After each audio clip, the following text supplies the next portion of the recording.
Ang Pilipinas, bibigyan nga ba ng mga HIMARS Multiple Launch Rocket System ng Amerika?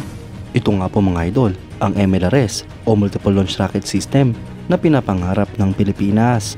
Pero bago yan, kung bago ka lang sa aking channel, huwag mong kalimutang mag-like, subscribe at i-hit mo na rin ang notification bell button para lagi kang updated sa mga bagong videos natin.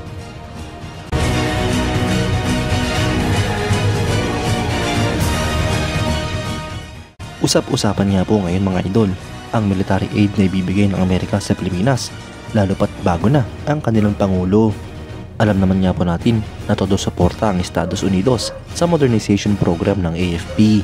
Ngunit ayon nga po sa mga balita mga idol ay mukhang babawasan o hihinto muna ng Amerika ang kanilang pagsuporta sa Pilipinas. Ngunit hindi nga po nangangahulugan ito na kumakalas na ang Amerika sa kasunduan na poprotektahan nito ang ating bansa. Ito nga po mga idol ay parte lamang ng restructure lalo pat bago ng administrasyon ng Estados Unidos. Matapos ang prosesong ito ay ibabalik din muli ng Amerika ang kanilang suporta at tulong na ibinibigay sa ating bansa. Kasama nga po sa wishlist ng Pilipinas sa mga assets na gustong magkaroon din ng ating bansa mula Amerika ay ang HIMARS Multiple Launch Rocket System. Matagal na nga rin pabalik-balik sa Pilipinas ang MLRS na ito mula Amerika, lalo pat ginagamit ito sa mga joint military exercises. Kaya't naging pamilyar na nga rin po dito ang AFP at nagagamit na rin ito ng mga sundalo ng ating bansa. Ang HIMARS mga idol o High Mobility Artillery Rocket System ay isang light multiple rocket launcher na dinevelop noong late 1990s para sa United States Army. Ito nga po ay mounted sa US Standard US Military Family of Medium Tactical Vehicles. Ang artillery system na ito mga idol ay may bigat na 16,250 kilograms, may habang 7 meters, width na 2.4 meters at height na 3.2 meters. Pwede nga po ito i-configure depende sa gusto ng kliyente dahil ang main armament naman ito ay 6 na MLRS o 2 PRSM o isang MGM-140 ATA CMS. Ang makina naman ito mga idol ay Caterpillar 3116 ATA AC 6.6 liter diesel engine na nagpo-produce ng 290 horsepower.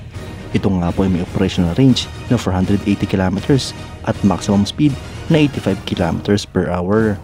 Ang mga current military operators nito ay ang Jordan, Poland, Romania, Singapore, Taiwan, Ukraine, United Arab Emirates at United States.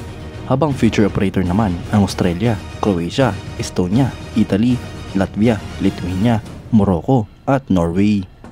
Potential operator naman nga po ang Bulgaria, Sweden at napasama rin ang Pilipinas. Ang Pilipinas mga idol, partikular ang Philippine Army ay nagpahayag ng interes sa pag-acquire ng M142 HIMARS para sa coastal defense kasama ang Indian BrahMos missile. Mga idol, isang magandang opportunity nga po sa Pilipinas ang magkaroon ng ganito ka-advance at kalakas na multiple launch rocket system. Hindi na nga po mahalaga mga idol kung ibibigay ba to o bibilhin ng Pilipinas. Ang importante ay magkaroon tayo ng sarili nating mga multiple launch rocket system tulad ng ibang mga bansa. Kayo mga idol, anong masasabi nyo? Comment down below for your thoughts and opinions. At yan nga lang po ang pag-uusapan natin ngayon mga idol. Maraming salamat sa panonood. Huwag nyo rin kalimutang mag-like at subscribe bilang suporta sa ating channel. Mabuhay kayo mga idol!